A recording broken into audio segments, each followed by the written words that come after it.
let's begin one more topic, and that is very easy. Suppose that you guys are, you guys are sitting and someone is saying to you, just let's play cricket. आपने कहा भाई cricket खेलने की बात है, खेलूंगा but चाय पीने के बाद मैं ये काम करूंगा. The moment you are to say कि इस काम को, whenever you are to say, मैं इस काम को करने के बाद कोई काम करूंगा. आपका दोस्त आपके पास आता है, उसने कहा था भाई चलो क्रिकेट खेलते हैं, लेट्स प्ले क्रिकेट. आपने कहा भाई मैं चाय पीने के बाद क्रिकेट खेलूंगा, मैं पढ़ाई करने के बाद क्रिकेट खेलूंगा, मैं इस काम को करने के बाद उस काम को करूंगा. The moment you are to say like this, तो आप पहले बोलेंगे आफ्टर एक्शन जो भी होगा उसमें आपको लगा देना होगा ING form. After action plus ING. जैसे आपने कहा चाय पीने के बाद, तो आप क्या बोलेंगे आफ्टर टेकिंग टी. चाय पीने के बाद अगर आपको बोलना है तो आप क्या बोलेंगे आफ्टर टेक टी, नहीं, आपको लगाना होगा ING form. After taking tea, चाय पीने के बाद मैं ये काम करूंगा, मैं क्रिकेट खेलूंगा. आई विल प्ले क्रिकेट, यानी आई विल एक्शन, मैं किसी भी काम को करने के बाद ये काम करूंगा. आपने कहा मैं चाय पीने के बाद क्रिकेट खेलूंगा, after taking tea I will play cricket. आपने क्या बोला after taking tea I will play cricket.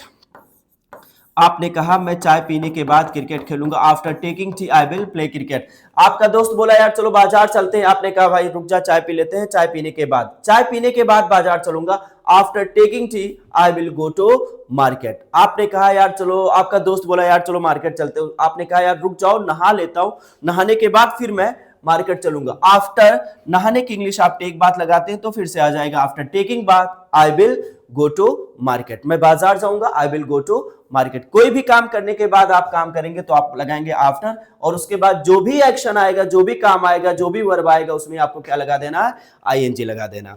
देखिए एक और सिचुएशन कंडीशन बनता है, जैसे कभी कभी ऐसा होता है ना कि माँ बोलती है बच्चे से जाओ पढ़ाई करो, गो एंड स्टडी. मम्मी बोलती है गो एंड स्टडी, बच्चा भी कंडीशन रखता है, मैं पहले क्रिकेट खेलूंगा फिर पढ़ाई करूंगा. मतलब पढ़ाई करूंगा लेकिन क्रिकेट खेलने के बाद पढ़ाई करूंगा. मैं पढ़ाई करूंगा बट खेलने के बाद. लड़का क्या बोलता है आई विल स्टडी, मतलब पढ़ाई करूंगा, ऐसा नहीं कि नहीं पढ़ाई करूंगा. आई विल एक्शन, मैं पढ़ाई करूंगा, आई विल स्टडी. लड़के ने क्या बोला आई विल स्टडी, मैं पढ़ाई करूंगा लेकिन कब करूंगा, खेलने के बाद. आई विल स्टडी बट, लेकिन के लिए आपने क्या लगाया but after playing cricket. But के बाद फिर से आफ्टर में आपने क्या लगाया, आफ्टर के बाद एक्शन में क्या लगाया आपने, आईएनजी फॉर्म. आपने कहा, बच्चे ने कहा या आपने कहा कि मैं खेलूंगा, मैं पढ़ाई करूंगा लेकिन खेलने के बाद, मैं पढ़ाई करूंगा लेकिन खेलने के बाद. आई विल स्टडी लेकिन खेलने के बाद, बट आफ्टर प्लेइंग.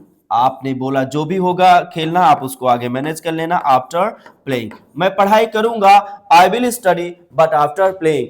मैं अपना होमवर्क कंप्लीट करूंगा लेकिन खेलने के बाद, I will complete my homework but after playing. Is that clear. मैं वहां जाऊंगा लेकिन मूवी देखने के बाद, I will go there but after watching movie. मैं जाऊंगा, आई विल एक्शन, लेकिन कब, आफ्टर जो भी एक एक्शन होगा दूसरा आप उसमें आईएनजी लगा करके बताएंगे. जैसे आपसे कहा गया यार जाओ मार्केट से जाओ कोई चीज लेकर के आओ, go and bring something, whatever, कुछ भी कहा जा सकता है. आपने कहा जाऊंगा लेकिन पहले चाय पिलाओ, चाय पीने के बाद जाऊंगा. मैं जाऊंगा लेकिन पहले चाय पीने के बाद ही जाऊंगा. I will go to market but after taking tea. मैं जाऊंगा लेकिन चाय पीने के बाद. Is that clear. पता चला कि आपको कोई काम करना है, आपने कंडीशन रखा मैं ये पहले ये काम करूंगा, ऐसा नहीं कि नहीं करूंगा लेकिन पहले ये काम करूंगा उसके बाद मैं कोई दूसरा काम करूंगा. तो आपने बोला I will action but after action plus ING. जब भी आपको ऐसे सिचुएशन कंडीशन आए आसानी से आप बोल सकते हैं. देखिए इसे 4-6 सेंटेंस आप बनाएं, at least you should make 10 sentences. 4-6 को क्या आप 10 सेंटेंस बनाएं, इससे भी और इससे भी. थोड़ा सा मतलब मिला जुला करके मिलता जुलता है, थोड़ा सा केवल फर्क है. आप कम से कम अगर 10 सेंटेंस लिखते हैं तो जब आप लिखेंगे तो आपके दिल दिमाग में सेट होगा, फिर आपको बोलने में तकलीफ नहीं होगी, प्रॉब्लम नहीं होगी, इजिली यू विल स्पीक. आप जानते भी हैं जितनी आसान हो जाएगा, जितने ज्यादा आप सेंटेंस बनाएंगे ना उतने ही ज्यादा आपके लिए कोई भी टॉपिक आसान होती जाएगी. आपने कोई भी इससे 2-3-4 सेंटेंस बना सकते हो. आपने कहा कि किसी ने बोला यार चलो क्रिकेट खेलते हैं, आपने कहा यार थोड़ा पढ़ाई कर लूं उसके बाद क्रिकेट खेलूंगा. I will play cricket but after studying. I will go to market but after completing homework. I will teach him but after completing my homework. मैं अपना पढ़ाई करूंगा उसके बाद उसे पढ़ाऊंगा। जब भी इस तरीके की सिचुएशन आएगी, कंडीशन होगी, आप बोल सकते हो, ठीक है। पढ़ाने के बाद मैं उसे पढ़ाऊंगा, पढ़ने के बाद मैं उसे पढ़ाऊंगा। After studying I will teach him, मैं पहले पढ़ लूंगा फिर उसे पढ़ाऊंगा। After studying I will teach him. Is that clear? चाय पीने के बाद मैं वहां जाऊंगा। After taking tea I will go there. आसानी से 10-20 सेंटेंस आप बना सकते हैं। It would be very easy for you, है ना। और आप बनाएं और ज्यादा से ज्यादा आप प्रैक्टिस करें। 1-2-4 बार लिखेंगे तो आसान हो जाएगा आपको प्रैक्टिस करने के लिए भी। चलिए किसी और वीडियो में मिलते हैं। Thank you very much.